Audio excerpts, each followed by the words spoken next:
¿Cómo no creer en Dios si me ha dado una familia tan querida? ¿Cómo no creer en Dios si lo siento en mi pecho a cada instante, en la risa de un niño por la calle o en la tierna caricia de una madre?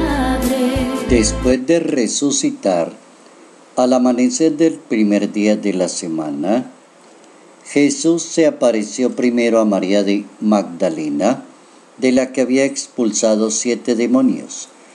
Ella fue y le anunció a los que habían sido compañeros de Jesús, que estaban llorando llenos de tristeza, y aunque lo oyeron decir que estaba vivo y se le había aparecido, no le creyeron. Evangelio según San Marcos, capítulo 16, versos 9 al 15.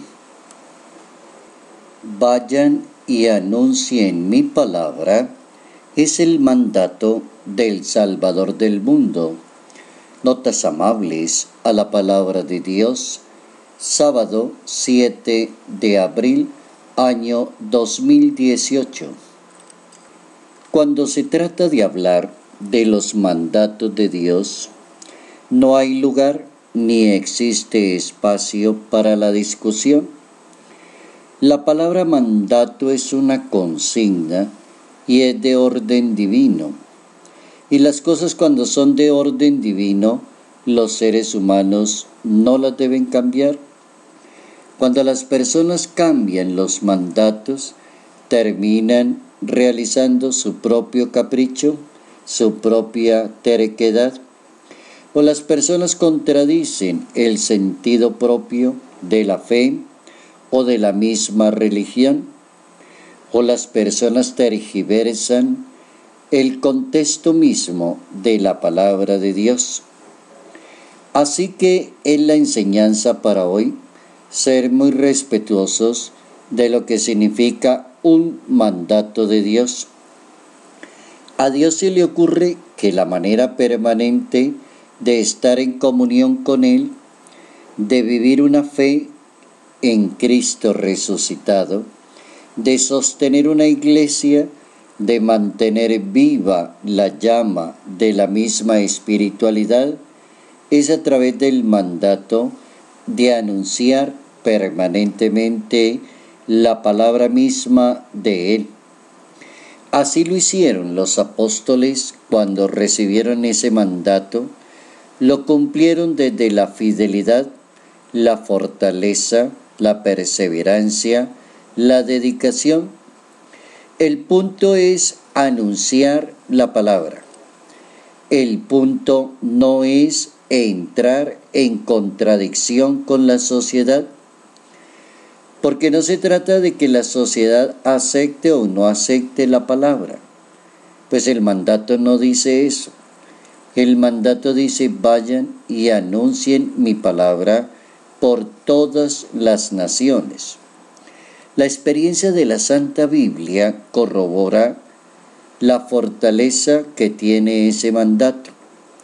El libro de los Hechos de los Apóstoles, en el capítulo 4, va a proponer esa reflexión, cuando justamente Pedro y Juan son llamados ante las autoridades judías para reprenderlos porque están anunciando la palabra de alguien que dicen que resucitó, que dicen que está vivo, y se molesta cierta parte de la sociedad y de las autoridades porque no quieren aceptar la palabra de Dios.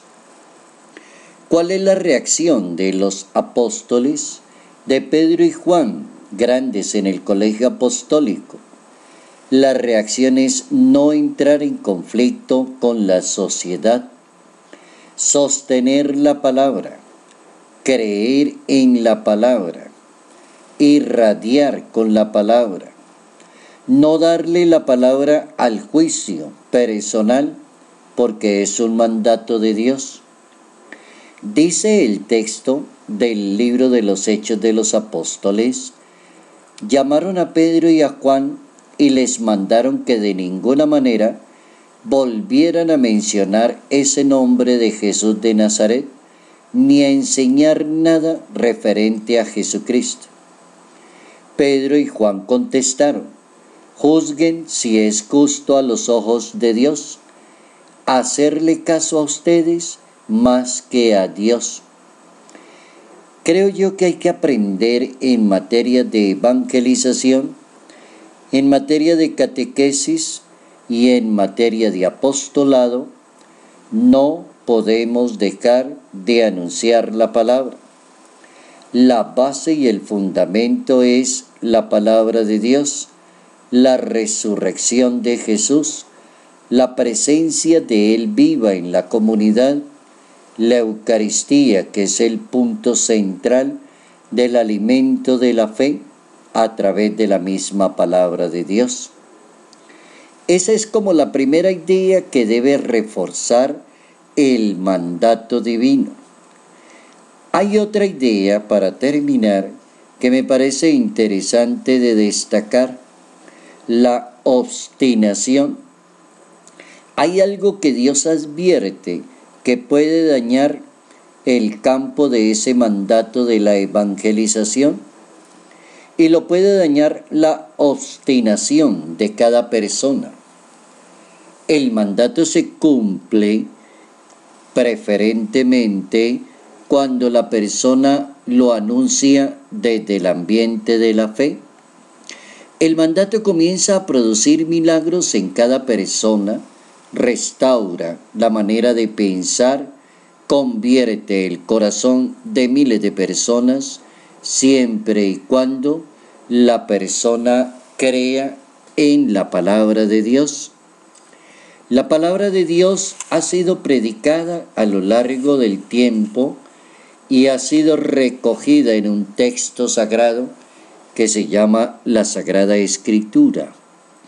El Hijo de Dios apunta a que el que crea en esa palabra inmediatamente se convertirá en otra persona diferente.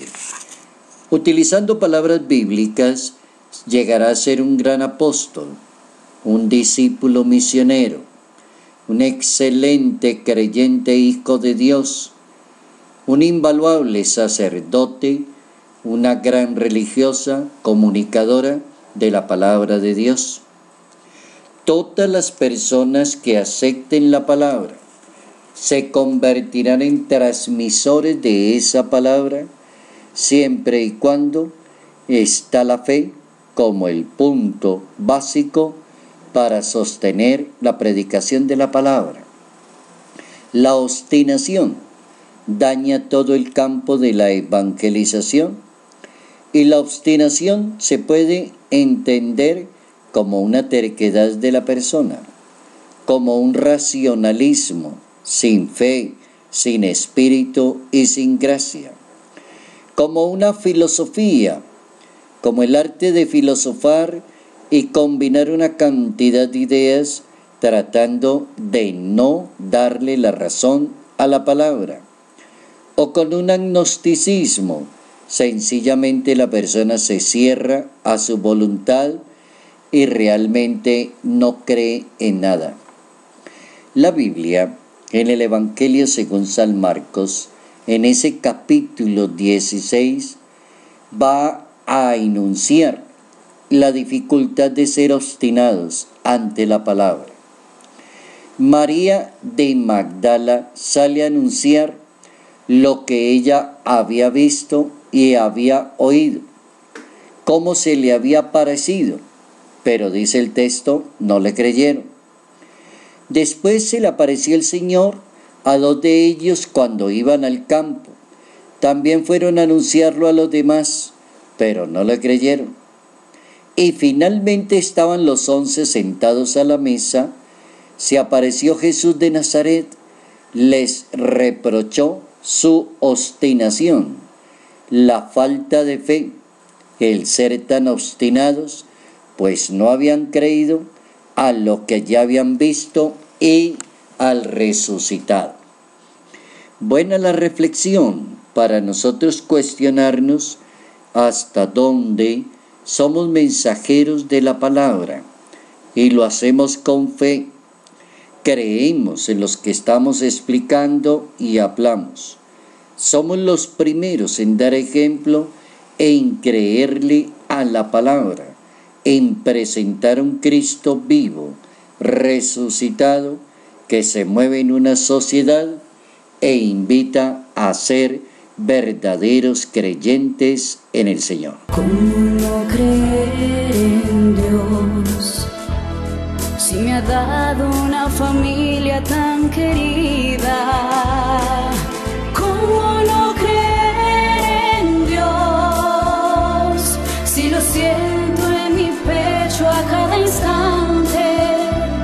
En la risa de un niño por la calle, o en la tierna caricia de una madre,